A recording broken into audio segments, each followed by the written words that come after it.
ماه مارت سال 2023 در شهر کنیبادام ساختمان راه تا دهه دهمای ناحیه جبار رسولوف آغاز گردید و قرار است آن تا یک سال دیگر به استفاده داده شود.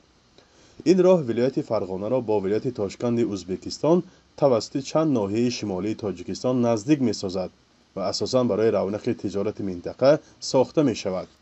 برای تیزتر انجام یافتن کارهای راهسازی آن به 4 قسمت تقسیم شده است.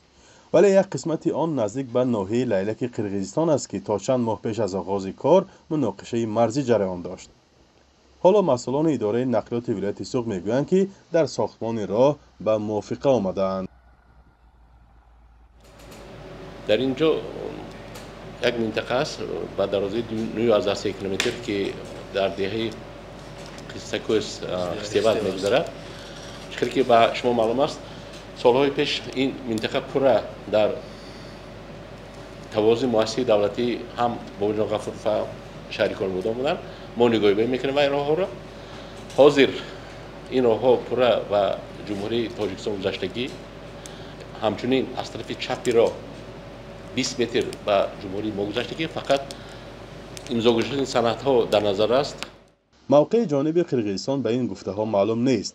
در همین حال تشبسکاران این لایحه میگویند راه مذکور اهمیتی بین المللی دارد و با مبلغ گذاری بانک جهانی و حکومت تاجیکستان ساخته خواهد شد. راه مذکور را شرکت چینی چاینا ریلوی بازسازی میکند. این راه از 4 ناحیه مرزی ولایت سوق میگذرد و بیشتر از 50 کیلومتر طول دارد. در چند منطقه مرزی این راه را که خراب است ساکنان دو کشور یکجای استفاده میبرند و این بارها باعث نزاع گردیده است. جای از یک طرف جماعت خسته‌ورز تاجیکستان و از طرف دیگر دهه‌های ارقه و باربردوک قرقیزستان جایگیر شده‌اند. مسئولان وزارت نقلیات میگویند در آینده نزدیک این راه نیز به پررگی از جانب تاجیکستان بازسازی خواهد شد.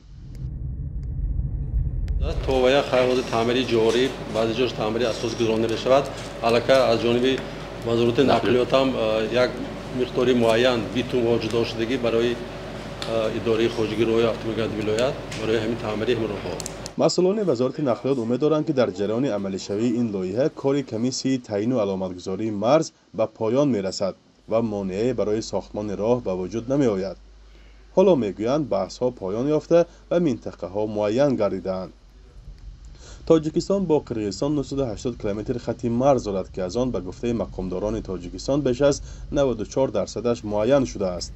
مقامداران قرقیزستان هم در این اواخر بارها از نزدیک به انتهای کار کمیسیه به رسانه‌ها خبر دادند.